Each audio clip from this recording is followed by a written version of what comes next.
Hi, I am Amalie Schaefer with Systematic Excellence Consulting, and today I'm going to go over ClickUp time tracking. So I was really grateful when I discovered this was part of ClickUp because we had been using Toggle. Not that Toggle is a great tool. I just really like the fact that the time tracking is embedded in ClickUp, and I think it makes it a lot easier to associate it with certain tasks and things like that. So when you want to do time tracking, it is done inside of a task. And so in this task already, I have tracked some time or just put it in that I've tracked it. We also have something called estimated time, and that's a click app that you can toggle on and off. We really like the estimated time because it helps us understand workload and how long something's going to take, and then how much can that one person do in that day when they're doing maybe a task that doesn't take very long or a task that takes really long. Either way, it helps us to determine how long something takes. And what I'll show you in a moment is the dashboard where we pull the timesheets and where we look at the estimated times. So this is particularly important for recurring tasks, or even if it's projects that you do every once in a while. Maybe it's not something you do every week. Maybe it's a launch that you do once a quarter.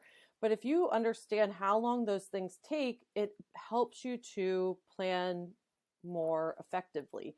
Understanding what resources you need, how many man hours is it going to take, or woman hours is it going to take to get the project done. And a lot of times when we're doing things like this, where we're trying to figure out how long things take, it will take doing it a few times to really understand how long something takes. The first time we do something, it generally takes longer than we anticipate. And as humans, we usually underestimate how long things will take. But you really, you have to go through the process of creating the process, or creating the steps that you're going to go through. Then you can standardize it, and then you can optimize it. And maybe that looks like adding automations, which might cut some time out. Either way, those are really the steps you need to kind of flow through as you're creating processes. So as far as the time tracking, one of the other click apps that we have turned on is the Rollup, the time estimate Rollup, and the time tracked Rollup. And what that does is any subtasks that have estimated times or tracked times. So in the subtask, I just went ahead and put in that I tracked time, and then I estimated the time as well. And so what you can see on the main task is you can see the roll-up time and the estimated time because it's cumulative here. So if, let's say, we add an additional subtask, we'll add number 4, and I click on that. Oops.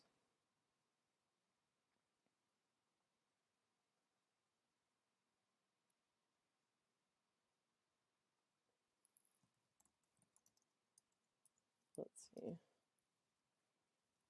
It'll probably pop up when, there it is. Okay, so if I click on the subtask, and let's say we estimate this to be 30 minutes.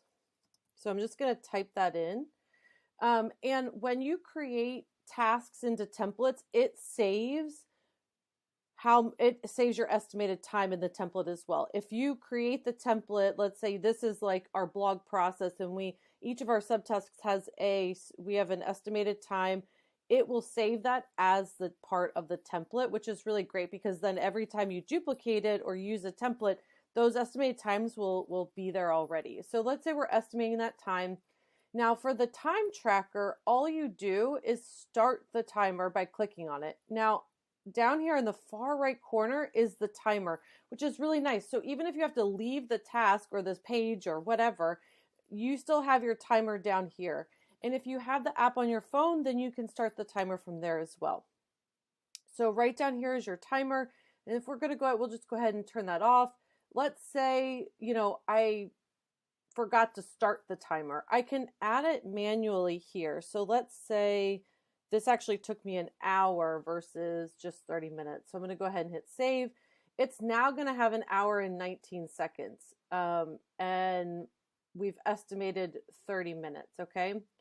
So that's how you time it. And then you can also add notes here. So if you wanted to add notes, we could enter a note here. This was the last piece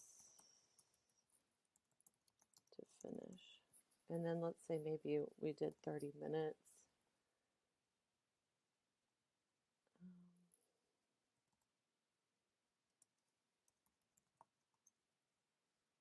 Okay, so now it's added the note and it's added, and we're at the estimated time.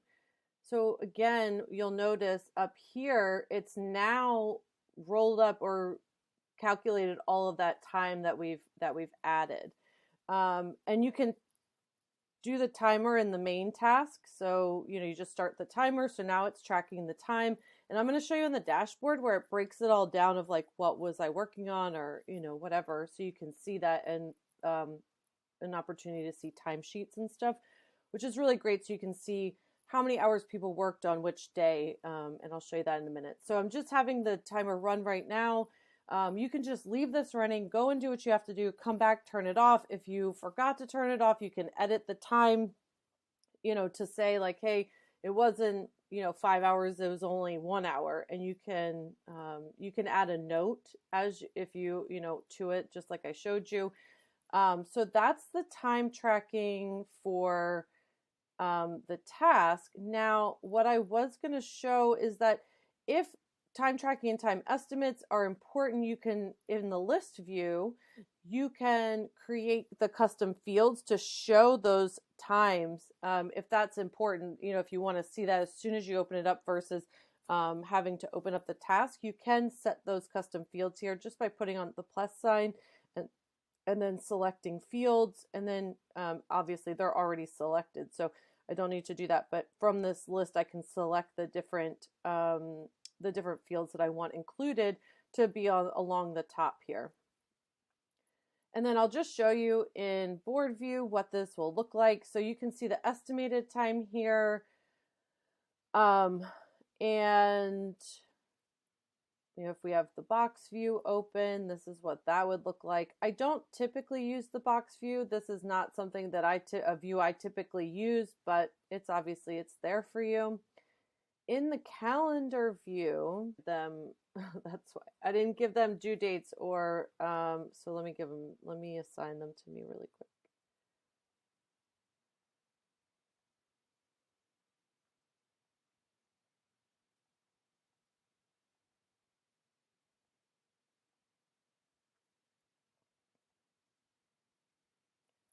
All right. So now you can see here, it tells us the track time, it tells us the estimated time, and I didn't set that up on blog number 6, but you can see how you can view that here, which is really great.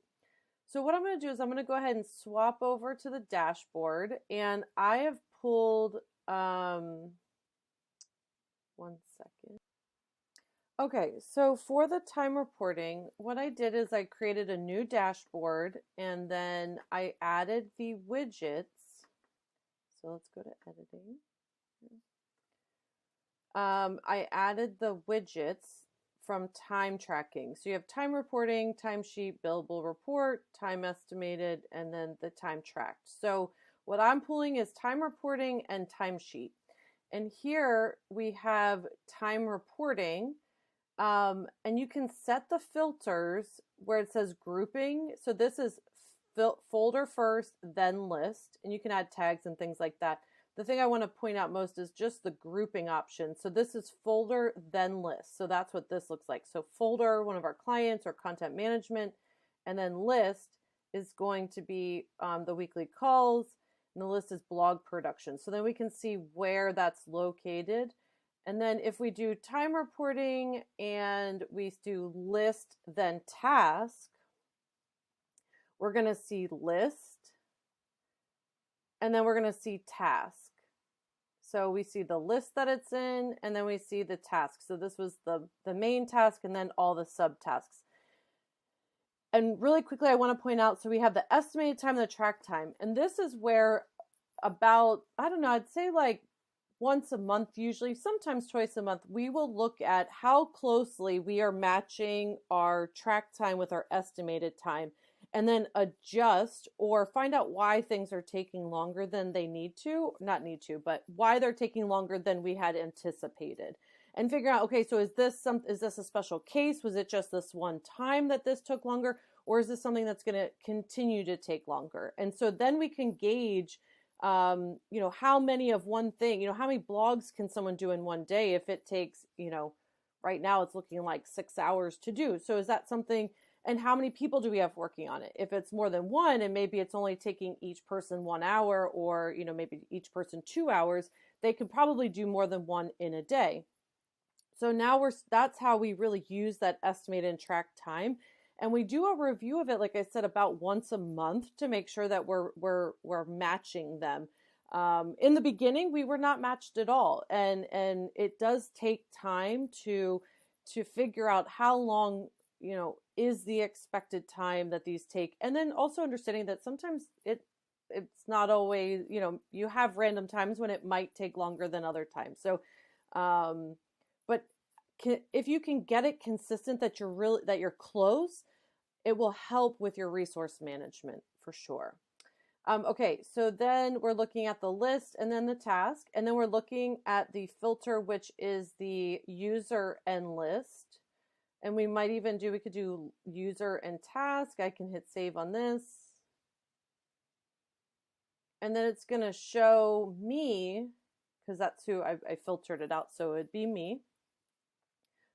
And then if I click this down, it's going to show me the tasks that I worked on. So now you can see the estimated time, the work time, and then I can even click these down if I added notes to any of those. So I did add a note to one of them. So there it is. This was the last piece. And then, you can see the notes that I've added here, and I didn't add any notes to those. But then you can see each time I started and stopped it is like where it says no notes. That's each time that I entered the time manually or started and stopped the timer. So you can also see that. Then the timesheet is really great because now I can see total timed work for the week. So I just set it for this week, but depending on how often you pay people, you might want to look at the full month or every 2 weeks or whatever. And then it's showing when I've tracked the time. So if I click on this, it's going to open up, it's going to expand the different tasks that I worked on or tracked time in. So now you can see what day I worked on it, how long I worked on it, and you can even open this up even more. And then you can see if I added notes to that, you can see when I started and stopped the timer. So this gets really, really granular and really fantastic for when you're managing a team and trying to track their time and things like that and efficiency. So something that we do about once a year is we track our own time, Janine and I, to figure out what we're doing and what are we spending our time on. And I highly recommend doing something like that. It is tedious to not just track your time when you're working, but like track your time and what you're doing all day long to figure out where you may need, where you could move things around and where you could be working more efficiently, things like that.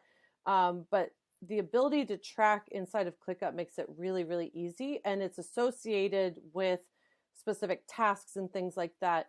That's also why it's really important to get the tasks in ClickUp. Having tasks in ClickUp, a place for people to track their time, is really important. Otherwise, there's really no place for them to track time. If something pops up and it's not already a task in ClickUp, I will, like Janine or I will make the task for the person, or they'll make it for themselves and just make a note like, I'm making this task to complete this thing, and then they'll track their time in there. But anyway, I really think this is a fantastic tool.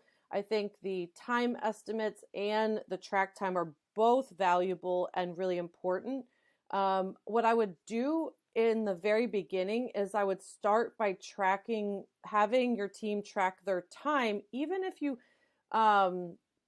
let's say you pay them, the same amount every month or something. you know, a retainer or something like that, I would still want to know how long those things typically take in your business. And I would ask them to track their time, you know, maybe for 2 weeks or 3 weeks. But if you are paying them hourly, obviously you want them to track their time. So I hope that was helpful. Again, my name is Amalie. I'm with Systematic Excellence Consulting, and make sure you subscribe. Check out our other videos. And if you have any questions, feel free to leave those in the comments. All right. Thank you so much. I look forward to seeing you next time.